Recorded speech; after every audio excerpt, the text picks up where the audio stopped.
Across the nation, Americans struggled in the pursuit of racial acceptance. Despite the Constitution's promise of equality, through the 14th Amendment, discrimination lingered, fortifying segregation and allowing the legacy of slavery to haunt America. In the landmark case of Plessy v. Ferguson, the Supreme Court endorsed Jim Crow laws, arguing public facilities should be separate but equal, which allowed the mindset of white supremacy to continue. Segregation had a stranglehold on the country, North and South. After nearly a century of bigotry and lack of government support after Reconstruction, attention was given to legalize segregation, with Brown v. Board of Education's ruling that segregation in the educational system was unconstitutional. While the legacy of Plessy v. Ferguson was dead, a larger problem emerged: de facto segregation. In Illinois, some schools justified segregation through residential boundaries that inadvertently separated races. The Armstrong Act was passed as an attempt to eliminate racial segregation by ordering these schools to modify their boundaries. These rulings were not strong enough to alter the status quo within communities. Waukegan, Illinois, was the first city to test the Armstrong Act.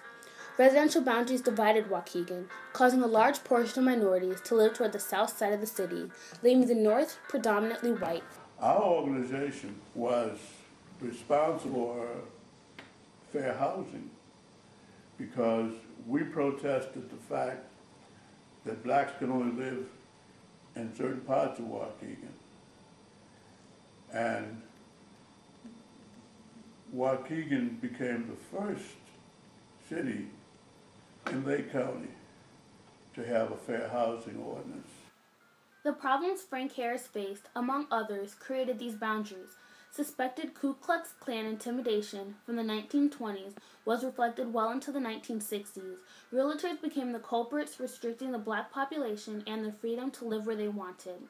While the KKK led to the creation of social boundaries, an obvious difference in pay between whites and minorities led to the creation of economic boundaries, which also limited where blacks settled in Waukegan.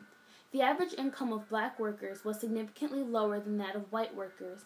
This prevented blacks from purchasing the more expensive homes in the north side of Waukegan. Blacks stumbled as they attempted to climb the social ladder, destroying their hopes of achieving the American dream. In a few cases, when a home in a predominantly white neighborhood was sold to a minority, the whites would move out immediately, known as white flight. By 1966, blacks had grown impatient and were eventually tired of asking white people to show some respect. This led to throwing bricks, firebombs, and police brutality instead of turning the other cheek. These actions attempted to break the social and economic walls, publicizing the frustration of the black community. The disturbances were commonly known as race riots. However, for some, they were merely a reaction to the injustice. In the midst of this racial upheaval, a small group of parents also saw the injustice, particularly in education, and decided to take matters into their own hands. They were led by Shirley Tometz, a mother of three. Her son James Tometz attended Whittier Elementary School during this tumultuous time, which fueled her determination. Marilyn Moisio was an involved parent who partnered with Shirley to provide an equal education for children of all races. Probably my greatest happiness comes from the fact that my children, both Greg and Kirsten, were able to go to school from grade school through high school with children from all races and ethnicities and economic backgrounds. So they grew up understanding that there were different values, different mindsets, and they became friends with so many different diverse children.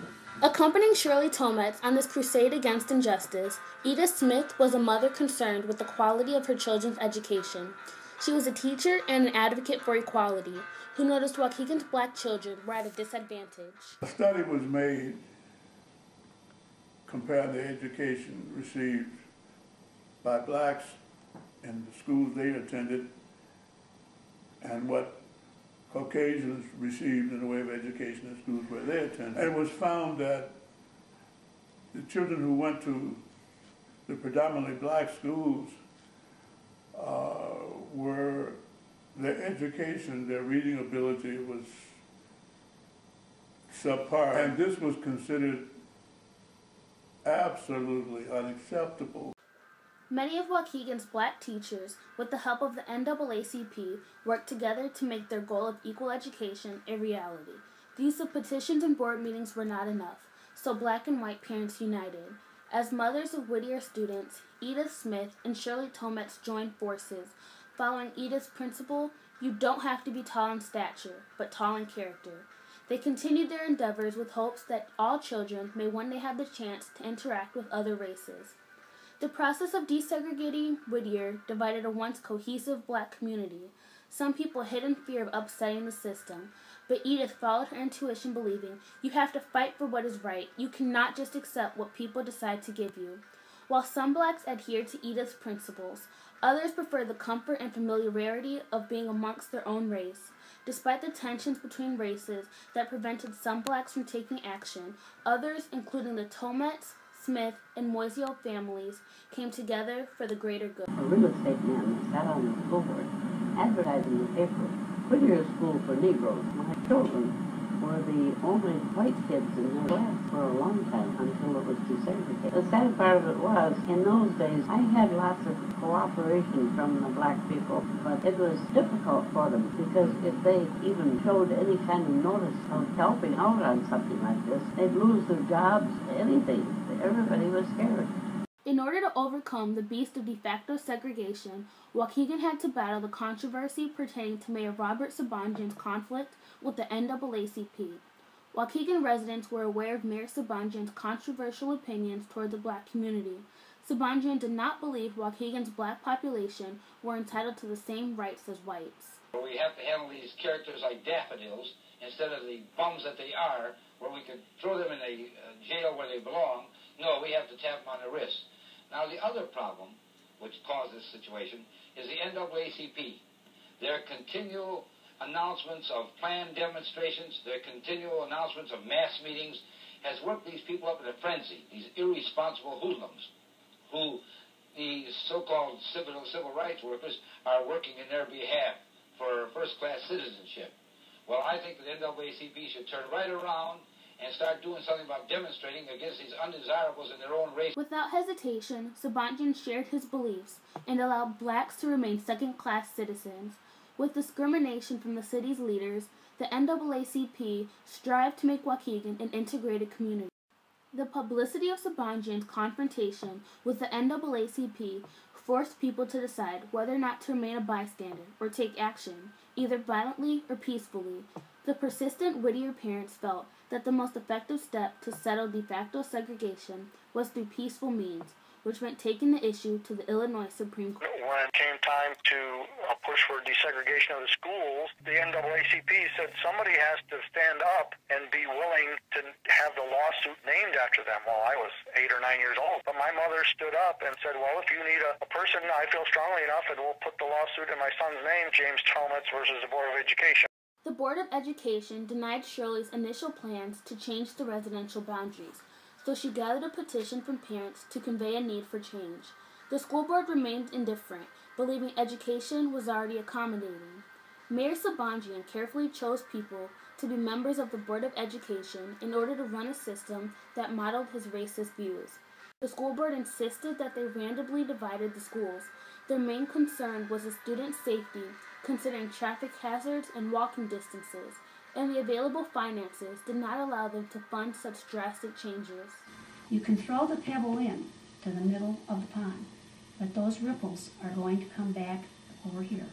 And when they come back, they're coming back to you. The ripples came back to Shirley, and the court finally ordered the Board of Education to take accountability for their negligence.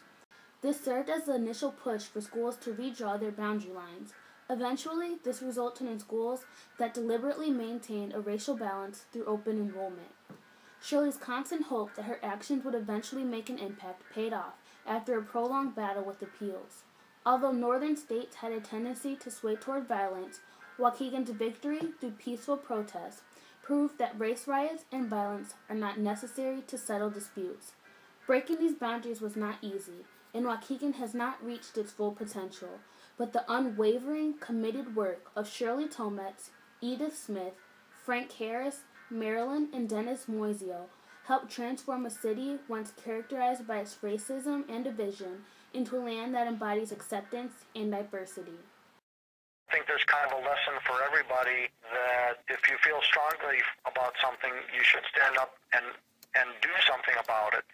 Because unfortunately in society, people may feel that they want something to happen. They're just not willing to stand up for it. A lot of people are that way. So, it takes a strong person to say, I not only feel strongly about this, but I'm going to do something about it.